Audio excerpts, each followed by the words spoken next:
Hi everyone, पिछली video में आपने टोटल 8 कैटेगरीज पढ़ ली एग्जेम्पशन की। अब अगली कैटेगरी है बैंकिंग सर्विसेज वाली। आइए उसको शुरू करते हैं, एग्जेम्पशंस को आगे बढ़ाते हैं।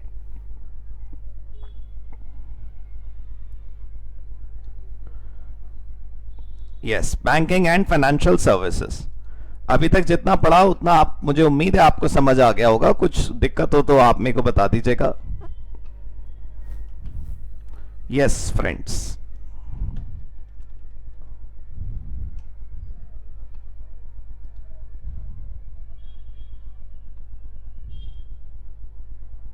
हाँ जी।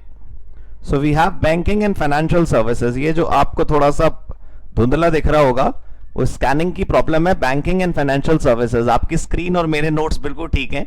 स्कैन करते समय वो रेड कलर थोड़ा सा हल्का हो गया। बैंकिंग एंड फाइनेंशियल सर्विसेज लिखा है, राइट। तो 26 नंबर की एंट्री क्या कहती है वो देखते हैं। सबसे पहली बात, रिजर्व बैंक ऑफ इंडिया के द्वारा दी जाने वाली सारी की सारी सर्विसेज जो हैं वो एग्जेम्प्ट हैं। दूसरा, सर्विसेज अगर आरबीआई ने रिसीव करी हैं तो भी वो एग्जेम्प्ट है, लेकिन कौन सी, सारी नहीं। मेरी बात ध्यान से सुने, ऊपर लिखा है सर्विसेज बाय आरबीआई, उसका मतलब रिजर्व बैंक ऑफ इंडिया ने जो सर्विसेज दी हैं वो तो सारी एग्जेम्प्ट हो गई, लेकिन सर्विसेज रिसीव्ड बाय आरबीआई का मतलब है कि जो बाहर वाले लोगों ने रिजर्व बैंक को सर्विसेज दी वो एग्जेम्प्ट है। कब? अगर वो फ्रॉम आउटसाइड इंडिया रिसीव हुई है for forex management, foreign exchange management के लिए रिजर्व बैंक ऑफ इंडिया ने जो सर्विसेज रिसीव करी वो एग्जेम्प्ट होंगी। आपको वैसे याद दिला दूं, आपने स्टडी नोट नंबर 2 में पढ़ा होगा, import of services is taxable in India.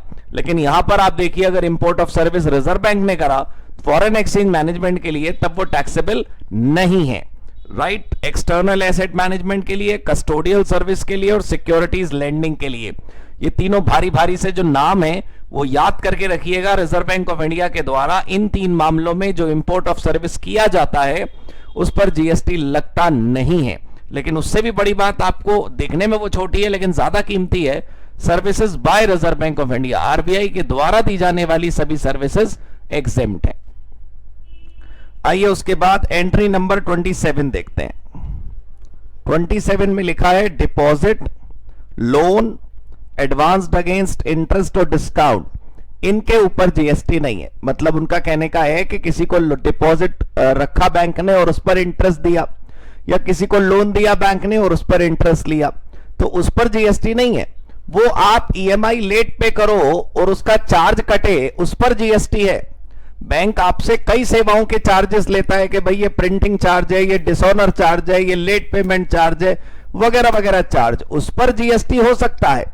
लेकिन डिपॉजिट पर होने वाला इंटरेस्ट और लोन पर लगने वाला इंटरेस्ट जो है उसके ऊपर कोई जीएसटी नहीं है, क्योंकि वो फाइनेंशियल ट्रांजैक्शंस हैं।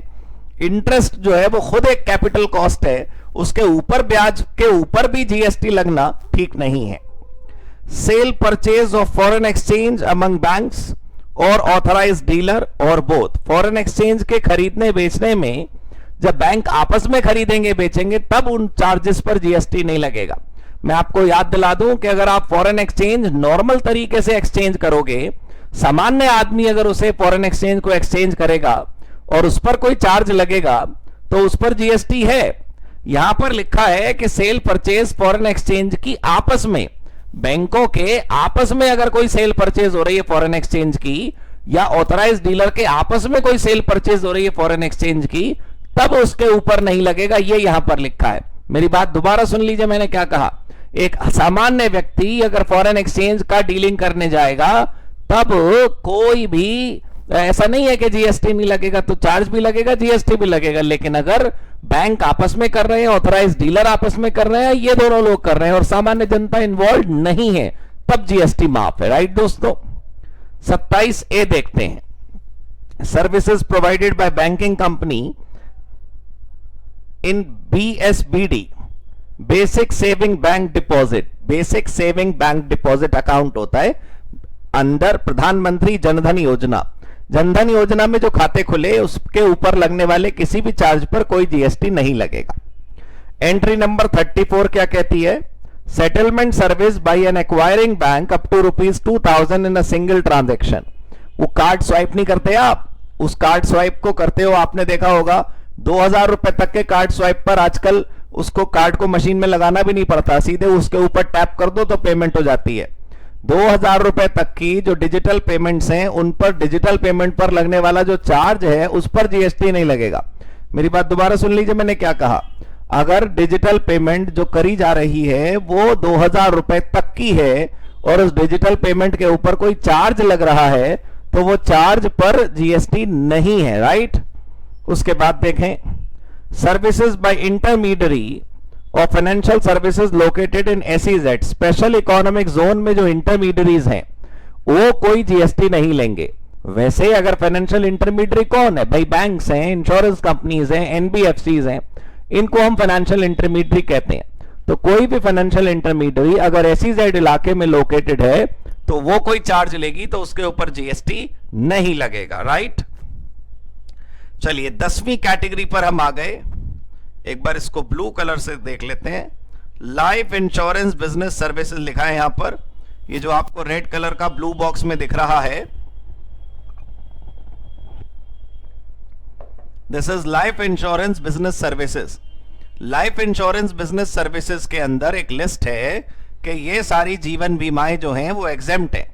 वैसे मैं आपको याद दिला दूं, अगर आपने वैल्यू ऑफ सप्लाई का चैप्टर पढ़ लिया हो या उसके क्वेश्चन कर लिए हो तो आपको पता चलेगा कि वैल्यू ऑफ सप्लाई में इंश्योरेंस है, इंश्योरेंस पर जीएसटी है, इंश्योरेंस में प्रीमियम पर जीएसटी लगता है, वो टैक्सेबल सर्विस है। इंश्योरेंस ऐसा नहीं है कि सारी की सारी जिंदगी भर की लाइफ इंश्योरेंस जो है वो माफ हो गई है जीएसटी से। केवल वो वाली लाइफ इंश्योरेंस जीएसटी से माफ है जिनका नाम मैं भी आपके सामने लूंगा। I repeat, generally if you say life insurance is a taxable service, life insurance exempt service नहीं है। लाइफ इंश्योरेंस जब बिकती है तो टैक्सेबल सर्विस के रूप में बिकती है, उस पर जीएसटी लगता है, लेकिन केवल नीचे दी गई लाइफ इंश्योरेंस स्कीम्स, केवल नीचे दी गई लाइफ इंश्योरेंस पॉलिसी जिनका नाम मैं आपके सामने अभी लूंगा, केवल और केवल उन पर जीएसटी माफ है और किसी पर नहीं। ठीक है दोस्तों, आइए entry number 28, NPS under PFRDA. मैं माफी चाहता हूं कि मैंने शॉर्ट फॉर्म्स यूज करी, लेकिन ये शॉर्ट फॉर्म्स बड़ी मशहूर हैं। एनपीएस और पीएफआरडीए आपने सुनी होंगी, नेशनल पेंशन सिस्टम और pension fund regulatory development authority. इसके अंतर्गत जो स्कीम में बीमा मिलता है उस पर जीएसटी नहीं लगता। एंट्री नंबर 29 में लिखा है group insurance schemes of agency नहीं है, आर्मी है, army. Group insurance scheme of army, navy and air force. 29A कहता है naval group insurance fund for coast guard personnel. 29B कहता है group insurance for central armed forces. Armed forces we all understand, right. 36 कहता है नीचे दिए गई जीवन बीमा स्कीम। मैं फिर याद दिलाता हूं, generally life insurance is a taxable service except for those cases which are listed below. 1, Janashree Bima Yojana, these are actually schemes run by government. आम Aadmi Bima Yojana, life micro insurance product up to maximum cover of ₹2 lakh, Varishtha pension बीमा योजना, प्रधानमंत्री जीवन ज्योति बीमा योजना, प्रधानमंत्री जनधन योजना, प्रधानमंत्री वय वंदन योजना। इसी प्रकार जैसा अभी हमने लाइफ इंश्योरेंस पढ़ी, ऐसे ही आपको आगे जनरल इंश्योरेंस की भी लिस्ट मिलेगी, लेकिन उससे पहले एक और कैटेगरी है, पहले उसे पूरा कर लेते हैं। 11वीं कैटेगरी इस समय आपके सामने है। यहां पर लिखा है services provided by specified bodies. Specified bodies का मतलब होता है ऑर्गेनाइजेशंस हैं कुछ जो अथॉरिटीज के रूप में काम करती हैं, और ये जो अथॉरिटीज के रूप में काम करने वाली ऑर्गेनाइजेशन है ये जनसेवा में लगी हुई हैं, ये देश सेवा में लगी हुई हैं। ये ऐसे काम करती हैं जिससे या तो जनता का वेलफेयर होता है या जनता के किसी पर्टिकुलर हिस्से का वेलफेयर होता है। अगर इन लोगों के द्वारा करे जाने वाली सेवाओं पर जो चार्ज लगता है उस पर जीएसटी लगेगा तो वो सेवाएं महंगी हो जाएंगी। फॉर एग्जाम्पल आपको बताऊं, पीएफ ऑर्गेनाइजेशन है हमारे देश में, EPFO, employ provident fund organisation, वो एम्प्लॉय रजिस्ट्रेशन का मान लीजिए चार्ज लेती है। अब उस चार्ज पर जीएसटी लगाओगे तो सरकार की तो इनकम हो गई, लेकिन cost of registration in provident fund will become very high, और एम्प्लॉयर को फिर लगेगा यार बड़ा सरदर्दी हो गई, एम्प्लॉय का पीएफ में रजिस्ट्रेशन ना हो गया, हमारी तो जेब ढीली हो गई। तो schemes and organisations which are running in the welfare of general public should be exempted from GST. ऐसा नहीं है कि मैं खाली नाम पढ़ दूंगा और आपको रट जाएगा. आप लॉजिक समझिए. मैंने शुरुआत में कहा था, पहली एग्जेम्पशन पे मैंने कहा था चैरिटेबल वाली के टाइम पर, कि तुम फील करो तो तुम्हें एग्जेम्पशन हमेशा के लिए याद हो जाएंगी. You please imagine that the organizations working for the general welfare should not be covered under GST. Their services, okay, that they take some charge. They take some charge because of their own need, right? कुछ तो थोड़ा बहुत पैसा वो उनको लेने दो, अपने खर्चे के लिए. पीएफ पैसा कहां से लाएगा? पीएफ ऑर्गेनाइजेशन में भी वर्कर पैसा, मतलब सैलरी उनको मिलती है, तो कैसे चलेगा काम?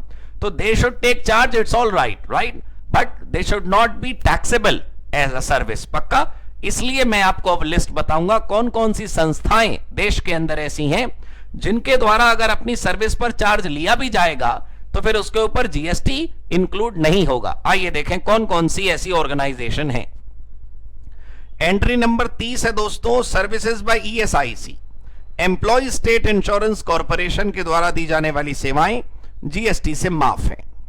Entry number 31, EPFO, employ provident fund organisation. Entry number 31A, services by coal mines, PFO. Coal mines PF organisation से मेरा मतलब है.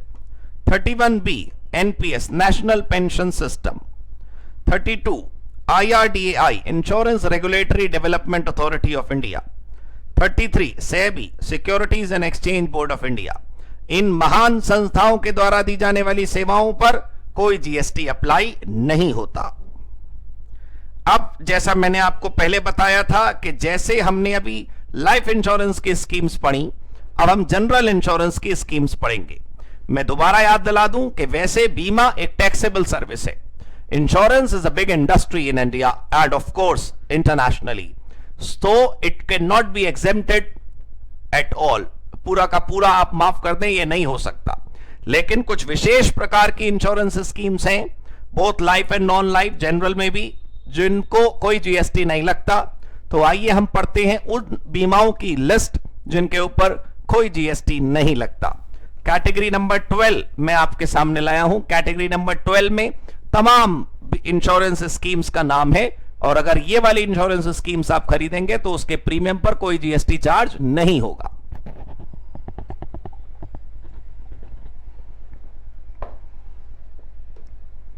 आइए देखिए, पहला है hut insurance, cattle insurance, tribal insurance, Janata personal accident policy. पांचवा है पर्सनल एक्सीडेंट पॉलिसी. छठा ग्रुप पर्सनल एक्सीडेंट पॉलिसी और self employed women. Agricultural, crop and field well insurance, export credit insurance, weather based crop insurance, it is crop, Jan Arogya Bima. These are the names of the scheme, right? तो they are of this type only. इनका कोई English version नहीं है कि आप राष्ट्रीय कृषि बीमा का मुझसे कहें कि मैं इंग्लिश वर्जन लेकर आऊं. Seed crop insurance, universal health insurance, राष्ट्रीय स्वास्थ्य बीमा, कोकोनट पाम इंश्योरेंस, प्रधानमंत्री सुरक्षा बीमा योजना, निर्मया हेल्थ इंश्योरेंस एंड बंगला शस्य बीमा. ये नई नई ऐड हुई है एक्चुअली. तो कुल मिलाकर आपके पास 18 ऐसी बीमा स्कीम्स हैं जनरल कैटेगरी में जिनके ऊपर जीएसटी नहीं लगता, right?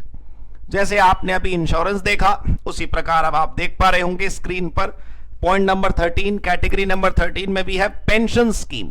So there are schemes under pension जिन पे कंट्रीब्यूशन पर कोई जीएसटी नहीं लगता. एक है Atal pension Yojana and all pension schemes of state government. इस पर एस लगा लीजिए.